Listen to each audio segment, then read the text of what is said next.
அமெரிக்காவோட அதிபரான Donald Trump அவர்கள் எப்பவுமே இந்த ஸ்டேட்மெண்ட்டை கடைசியா வைக்கலாம்னு தான் பாக்குறேன். சமீப காலமா இவர் ஹைலைட் ஆயிட்டு இருக்கனால 2, 3 ஸ்டேட்மெண்ட் தள்ளி தான் வைப்பேன். பட் இருந்தாலும் அது பயம் புடுத்துற மாதிரியான ஒரு ஸ்டேட்மெண்ட், பயப்படுற மாதிரியான ஒரு ஸ்டேட்மெண்ட், மிரட்டுற மாதிரியான ஒரு ஸ்டேட்மெண்ட், பல வகையில வந்து பாத்தீங்கன்னா வகை வகையா இவர் தரப்பு ஸ்டேட்மெண்ட் வந்துட்டு இருக்கு. ஸோ அதனால திரும்ப ஹைலைட் ஆயிருக்கிறது இவர் தான். என்ன அப்படி சொல்லிக்கிறாரு அப்படின்னா, ஐ எம் வாட்சிங். யாரும் விளையாடாதீங்க. ஆயில் பிரைஸ்னா தாறுமாறா ஏறிட்டு இருக்குது. என்ன விளையாட்டு பண்றீங்களா? ஐ எம் வாட்சிங். ஆயில் பிரைஸ் ஏத்துற வேலையெல்லாம் வச்சுக்க கூடாது. இது எதிரிகளுக்கு லட்டு மாதிரியான வாய்ப்பா போயிரும். பல நழுவி பால்ல விழுந்துச்சுப்பாங்களே, ஸோ அது போல ஆகி போயிரும். ஆயில் விலை ஏத்துற வேலை யாரும் வச்சுக்காதீங்க. அப்புறம் அமெரிக்காவோட எனர்ஜி டிபார்ட்மெண்ட்டுக்கு வந்து பாத்தீங்கன்னா டொனால்டு ட்ரம்ப் அவர்கள், என்னப்பா வேடிக்கை, ட்ரில் பேபி ட்ரில் பண்ணுங்க, சீக்கிரமா ஆயில் எல்லாம் பம்ப் பண்ணி வெளியே எடுங்கப்பா, ஆயில் விலை தாறுமாறா ஏறுது, அதிகமா ஆயில் தேவைப்படுது அப்படிங்கிறது போல அமெரிக்காவோட அதிபரான டொனால்டு ட்ரம்ப் அவர்கள் எனர்ஜி டிபார்ட்மெண்ட்டுக்கு ஆணையிட்டார். அதிகமான ஆயில் இந்த ட்ரில் பேபி ட்ரில் டிபிடி அப்படின்னு சொல்லும் போதே, இந்த எலெக்ஷன் டைம்ல சொல்லும் போதே தெரிஞ்சுக்கிட்டாங்க மிடில் ஈஸ்ட்ல ஆப்பு கன்ஃபார்ம் அப்படிங்கிறது போல. ஏன்னா ஆயில் தட்டுப்பாடு வரும் உலகத்துல இருக்கக்கூடிய பல நாடுகளுக்கும். ஸோ அதை டெலிவரி பண்ணணும்னா அமெரிக்கா வேணும், இருந்தாதான் அவங்களால சூப்பர் பவரா இருக்க முடியும். இல்லைன்னா மிகப்பெரும் அளவுல திண்டாட்டம் தான். ஆயில் மற்ற நாடுகளுக்கு எல்லாம் போலீங்கன்னா ஆயில் யாருகிட்ட இருக்கோ அவங்க பேச்சு தான் கேட்டு நடந்துக்குவாங்க. அவங்க அந்த சூழ்நிலையை வந்து பண்ண கேபிட்டலைஸ் பண்ணிக்குவாங்க. ஸோ இதுதான் இங்க இருக்கிற விஷயம். ஸோ இது எல்லாமே மிரட்டக்கூடிய ஸ்டேட்மெண்ட்ஸ். இப்ப அடுத்தது பயம் பொறுத்துற மாதிரியான ஒரு ஸ்டேட்மெண்ட்.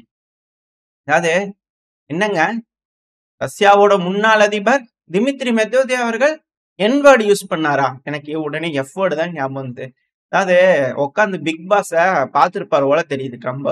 என்னங்க சும்மா என்வேர்டு யூஸ் பண்ணிட்டு இருக்கிறாரு? என்வேர்டு அதாவது ட்ரூத் சோசியல் மீடியால போட்டுக்கிறாரு. என்னங்க என்வேர்டு யூஸ் பண்றாரு? இப்பதான் தெரியுதுங்க இவர் வந்து அதிபரா இல்லைன்னு. நல்ல வேலை புட்டின் அவர்கள் இருக்கிறாரு அதிபரா, இல்லைன்னா எப்படி அப்படிங்கிறது போல ஆகி போச்சு. ஏன்னா இவரை சொல்லிக்கிறார், மெத்வதேவ் அவர்கள் என்ன சொல்லிக்கிறாருன்னா, அணு ஆயுதம் வேணா வார்ஹெட் வேணா ஈரானுக்கு கொடுத்துடலாம் இல்லையப்பா அப்படிங்கிறது போல அவர் திரும்ப ஸ்டேட்மெண்ட் இருக்கு. ஏன்னா இவர் தரப்பு இருந்து வரக்கூடிய ஸ்டேட்மெண்ட்லாம் தினுசா இருக்கும். நம்ம தொடர்ந்து பார்த்துக்கிட்டு இருக்கோம். ஒடசா வாமா உனக்காக வெயிட் பண்றேன் அப்படிங்கிறது போல அந்த ஒரு டோன், அவர் சொல்லக்கூடிய அந்த ஒரு டோன், அந்த அவர் பேசின அந்த ரஷ்ய பாஷையிலேயே ஒடசா ஆமா உனக்காக தான் வெயிட் பண்றீங்க அப்படிங்கிறது போல அந்த டோனே வந்து பாத்தீங்கன்னா வேற ரகமா இருந்தது. சரி ஓகே, அவர் ஏதோ ஒரு திட்டம் வச்சுக்கிறாரு. புட்டின் அவர்கள் லியசல் எல்லாம் இந்த பிரச்சனையை முடிக்க இவரே விட மாட்டார் முதல்ல அப்படிங்கிற தெரிஞ்சுக்கிட்டாச்சு. ஸோ இது போல திமித்ரி மெத்வதேவ் அவர்கள் ஸ்ட்ராங்கா சாலிடான பல விஷயங்கள் வந்து பாத்தீங்கன்னா சொல்லுவார். அது மட்டும் இல்லாம ட்ரம்ப் அவர்கள் ஈரான்ல இந்த அணு உலை அடிச்சதுக்கு வந்து பாத்தீங்கன்னா இந்த நியூக்ளியர் ஃபெசிலிட்டி அடிச்சதுக்கு ஸ்டேட் பஸ்ஸா சொன்னார் இல்லையா, அதுக்கு மெத்வதேவ் அவர்கள் ஐ எம் நோட்டிங் அப்படிங்கிறதோட சொல்லியிருந்தாரு. இது போல ஏதோ ஒரு ஸ்டேட்மெண்ட் வேணும்னா அப்ப அடிக்கலாம் இல்லையா, அப்ப யூரோப்ல எதை வேணாலும் அடிக்கலாம் இல்லையா, அப்புறம் நம்மளும் அதே போல திருப்பி சொல்லிடலாம் இல்லையா அப்படிங்கிறது போல. ஸோ மேபி அதுக்காக கூட மிரட்டுறதுக்காக இது போல ஒரு ஸ்டேட்மெண்ட் வந்திருக்கு. அது மட்டும் இல்லாம இமீடியட்டா இது போல விஷயங்கள்லாம் வந்து பாத்தீங்கன்னா மிரட்டுறது, இந்த பேசுற வேலை வச்சுக்காதீங்கப்பா, இதெல்லாம் இமேஜினேஷனா இல்ல உண்மையாலுமே வா, இமீடியட்டா எனக்கு தெரியப்படுத்துங்க அப்படிங்கிறது போல போஸ்ட் எல்லாம் போட்டு பயமுறுத்துற மாதிரியான ஒரு ஸ்டேட்மெண்ட்.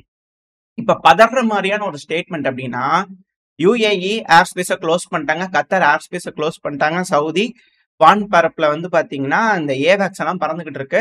மேபி ஈரான் அடிக்க போறோம் அப்படிங்கிறது போல வார்னிங்கா முன்கூட்டியே கொடுத்துட்டாங்களா அப்படின்ற கேள்விகள் இருக்கு. அமெரிக்கால எமர்ஜென்சியா கூட்டம் கூப்பிட்டுருக்காங்க, செக்யூரிட்டி கவுன்சில் கூட்டம் கூப்பிட்டுருக்காங்க. ட்ரம்ப் அவர்களா உட்காந்து பேச போறாங்க.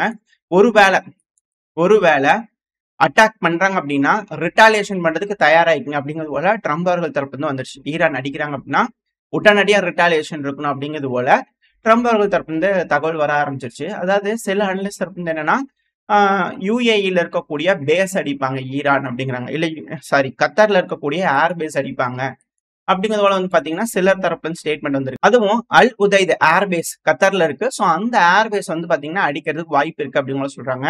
ஏன்னா அந்த பகுதியில் இருக்கக்கூடிய ஜிபிஎஸ் எல்லாம் வந்து பாத்தீங்கன்னா பயங்கரமா டிஸ்டர்ப்ட் ஆயிருக்கு. அதாவது இந்த ஜிபிஎஸ் ஜாமிங் வந்து பாத்தீங்கன்னா எப்படி ரஷ்யா பால்டிக் சீல ட்ரை பண்றாங்களோ அதே போல இப்போ இங்க பெர்ஷியன் கல்ஃப்ல வந்து பாத்தீங்கன்னா நடந்துட்டு இருக்கு. ஸ்ட்ரைட் ஆஃப் ஹார்மோஸை க்ளோஸ் பண்ணியிருந்தாலும் ஆச்சரியப்படுறதுக்குல. ஏன்னா அட்டாக் பண்றாங்க அப்படின்னா ஸ்ட்ரைட் ஆஃப் ஹார்மோஸ்ல மைனிங் பண்ண ஆரம்பிச்சிருக்கணும். இது போல பல விஷயங்கள்லாம் இருக்கு. சப்மரைன் ட்ரோன்கள், ரெண்டாவது சர்ஃபேஸ் வெசல்கள், இது எல்லாத்தையும் வந்து பாத்தீங்கன்னா பொசிஷன் பண்ணியிருக்கணும். ஈரான் என்னத்துக்கு அவங்களோட போர் கப்பல்களை ப்ரிப்பேர் பண்ணியிருக்கணும். மிலிட்டரி பேசஸ் எல்லாத்தையும் செக்யூர் பண்ணியிருக்கணும். ஃப்ரண்ட் லைனை வந்து பாத்தீங்கன்னா ரெடி பண்ணி இருக்கணும். இது போல பல்வேறு விஷயங்கள் இருக்கு. இதை நம்ம ஆல்ரெடி சொல்லியிருந்தோம். அணியன் அவர்களோட மரணத்துக்கு இந்த டைம்லலாம் வந்து பார்த்தீங்கன்னா வீடியோக்கள் கம்மியாக தான் போட்டிருப்பேன். பட் இருந்தாலும் அந்த டைம்ல எல்லாத்தையும் கிளியராக சொல்லியிருப்பேன். ஈரான் ப்ரிப்பேர் ஆவாங்க. இது ரொம்ப டைம் எடுக்கும். பட் ஆனால் இந்த போர் நடந்தே தீரும். கண்டிப்பா ஈரான் ரிட்டாலியேட் பண்ணுவாங்க. அந்த டைம்ல இது ஒரு மிக பெரும் போரா இருக்கும் அப்படிங்கிற சொல்லியிருந்தோம் இல்லையா? ஸோ அந்த போர் இப்ப ஆரம்பிக்குது அப்படிங்கிறது மட்டும் புரிஞ்சுக்க முடியுது. அதாவது இதுக்காக சொல்ல வரல. பட் இதுதான் அனாலிசிஸ். நம்ம முன்னாடி இருந்து சொல்லிக்கிட்டு இருக்கோம். ரஷ்யாவை கட்டுப்படுத்தணும்னா ஈரான் அலைஸோட கையில இருக்கணும். இதுதான் ஒரே ஆப்ஷன் எல்லாம் இல்ல. வேர்ல்டு வார் 1, வேர்ல்டு வார் 2 இதுக்கு மிக முக்கியமான காரணங்கள் இருக்கு. ஏன்னா இப்போ யூரோப்பியன் கண்ட்ரீஸ்க்கு கேஸ் வேணும், ஆயில் வேணும்.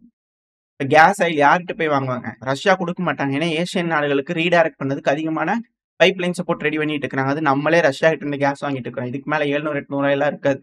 ரஷ்யா கிட்ட இருந்து கேஸ் வர ஆரம்பிச்சிச்சுன்னா இது போல வேலையில இதுக்கு மேல இருக்காது.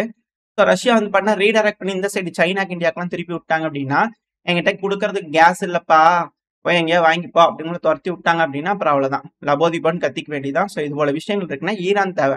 கேஸ் வேணும்னா ஈரான் வேணும். ஈரான் அமெரிக்காவோட கண்ட்ரோல்ல இருந்தா தான் யூரோப் அவங்க பேசி கேட்க. இல்லைன்னா ரஷ்யாக்கே போயிடுவாங்க. இல்லைன்னா போரே செய்யாம பாப்புலேஷன் பாதியா மாறிடும் அடுத்த வின்டர் முடியும் போது. ஸோ இது போல இக்கட்டான சூழ்நிலைகள் யூரோப்பியன் யூனியனுக்கு இருக்கு. ஸோ ஈரான்ல இருக்கக்கூடிய அந்த வளங்கள் அதிக அளவுல தேவை. அது மட்டும் இல்லாம இந்த ஸ்ட்ரைட் ஆஃப் ஹார்மோஸ் அடைச்சிட்டாங்கன்னு வச்சுக்கோங்க, கேஸும் போகாது, ஒன்றும் போகாது. ஆல்ரெடி ஈராக்ல இருந்து வந்து பாத்தீங்கன்னா கேஸ் பம்பிங், சாரி ஆயில் பம்பிங்லாம் வந்து பாத்தீங்கன்னா ஸ்டாப் ஆயிருக்கு அமெரிக்கா. ஸோ இது போல ஏகப்பட்ட விஷயங்கள் இருக்கு. ஸோ இது எல்லாத்துக்குமே ஈரான் ரொம்ப ரொம்ப தேவை. இது அவங்களோட கட்டுப்பாட்டுக்குள்ள இருந்தா மட்டும்தான் ரஷ்யாவை அண்டை கொடுக்க முடியும், ரஷ்யாவை கட்டுப்பாட்டுக்குள்ள கொண்டு வர முடியும், இல்லைன்னா முடியாது. ஸோ மேபி இதுக்காக கூட இப்போ இது போல ஒரு அட்டாக் பண்ணியிருக்கலாம். இப்போ ஈரான் ரிட்டாலியேட் பண்றாங்க அவங்களோட சேஃப்டிக்காக. எப்படி இருந்தாலும் அடி விழுக்கும். ஸோ அதனால சேஃப்டிக்காக ரெடியாகிறாங்களா அப்படின்ற கேள்விகள் இருக்கு. எது எப்படியோ இப்போ ஈரான் தரப்புல என்ன ஸ்டேட்மெண்ட் வந்துருக்குன்னா, இந்த பிரச்சனை, அதாவது இந்த போர் ஆரம்பிச்சதுலேருந்து அவங்களோட ஸ்டேட்மெண்ட்டே, இந்த போர் ஆரம்பிச்சதுலேருந்து இப்போ வரைக்கும் இஸ்ரேலோட 130 ட்ரோன்களை நாங்கள் சுட்டு வீழ்த்திக்கிறோம் அப்படிங்கிறவங்க இவங்க தரப்பு ஸ்டேட்மெண்ட் வந்துகிட்டு இருக்கு. ஈரான் தரப்பு வந்து ஸோ அதிகப்படியான ட்ரோன்களை, அதுவும் குறிப்பா உளவு ட்ரோன்கள். ஸோ இந்த உளவு ட்ரோன்களை வந்து பார்த்தீங்கன்னா இரு தரப்புலையும் மாறி மாறி யூஸ் பண்ணிட்டு இருக்காங்க அப்படிங்கிற மாற்றுக்கிறதுல ஈரானோட ட்ரோன்களும் இஸ்ரேலுக்குள்ள சுத்திக்கிட்டு இருக்கு அப்படிங்கிற செய்திகள் பார்த்துக்கிட்டு இருக்கோம். இப்போ இஸ்ரேல்ல இந்த எஸ்கலேஷனுக்கு முன்னாடி வந்து பாத்தீங்கன்னா இந்த யுஏஇ, கத்தார் இந்த எஸ்கலேஷன் எல்லாம் ரெடி ஆயிட்டு இருக்காங்க இல்லையா? இதுக்கு முன்னாடி தொடர்ந்து 40 நிமிஷம், குறைஞ்சது 40 நிமிஷமாவது இஸ்ரேல்ல ஏர் ரைட் சைரன்ஸ் அடிச்சிருக்கலாம். அது இந்த ஆஷ்டாக், அஷ்கலான் இந்த பதில நம்ம பார்த்திருப்போம் போன பதிவிலேயே. பயங்கரமான தாக்குதல் வந்து பாத்தீங்கன்னா ஈரான் இஸ்ரேல் மேல பண்ணியிருந்தாங்க. குறைஞ்சது 50 நிமிஷமாவது ஈரானுக்குள்ள வந்து பாத்தீங்கன்னா ஏர் ரைட் சைரன் அடிச்சிருக்கோம். தொடர்ந்து 50 நிமிஷத்துக்கிட்ட ஏர் ஸ்ட்ரைக் வந்து பாத்தீங்கன்னா இஸ்ரேல் ஈரான் மேல பண்ணிருந்தாங்க. ஸோ மிக பெரும் தாக்குதல்கள் வந்து பண்ண இரு தரப்புல எக்ஸ்சேஞ்ச் நடந்துகிட்டே இருந்திருக்கு.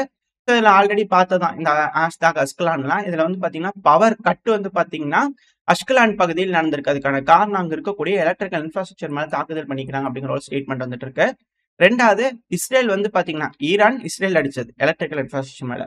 இப்போ இஸ்ரேல் வந்து பாத்தீங்கன்னா ஈரானோட ரெட் சர்சன் ஹெட் குவார்டர்ஸே அடிச்சுக்கிறாங்க கராச் பகுதியில. ஸோ இது எல்லாமே எஸ்கலேஷனோட அடுத்த கட்ட லெவல். இதெல்லாம் வந்து பாத்தீங்கன்னா பிரச்சனை முடியற மாதிரி ஏதோ ஒரு இதுவுமே இல்லை. ரெண்டாவது, தெஹ்ரான், தெற்கு தெஹ்ரான்லயும் பல தாக்குதல்கள் நடந்திருக்கு அப்படிங்கிற செய்திகள் வந்துகிட்டு இருக்கு. அது கூடவே இஸ்ரேல் ஃபார்டோ பிளான்ட்டை தாக்கிருக்காங்கன்னு சொன்னாங்க இல்லையா? இதுல ரூட் நம்பர் 7 அப்படிங்கிற பகுதியை தாக்குதல் பண்ணிக்கிறாங்க. எதுக்குன்னா அந்த ஃபார்டோ பிளான்ட்டுக்கு போக்குவரத்து இருக்கக்கூடாது அப்படிங்கிறதுக்காக அந்த ரூட் நம்பர் 7 வந்து பண்ண தாக்குதல் பண்ணிக்கிறாங்க அப்படிங்கிறது போல இஸ்ரேல் தரப்பு வந்து தகவல்கள் வந்துகிட்டு இருக்கு. ஒருவேளை என்ரிச் பண்றாங்க அப்படின்னா பண்ணி வச்சிருப்பாங்க இல்லையா? ஸோ அதை வந்து எடுத்துட்டு போயிட்டு வந்துடக்கூடாது, இல்ல எடுத்து நாங்க போயிடக்கூடாது அப்படிங்கிறதுக்காக வந்து பாத்தீங்கன்னா அதை தாக்குதல் பண்ணிக்கிறோம் அப்படின்னு இஸ்ரேல் தரப்புன்னு சொல்லிக்கிறாங்க. அடுத்தது நம்ம இந்த இவின் பிரிசன் பார்த்திருந்தோம். ஈரானுக்குள்ள தாக்குதல் பண்ணியிருந்தாங்க. அது அண்டர் கண்ட்ரோல் வந்துருச்சு.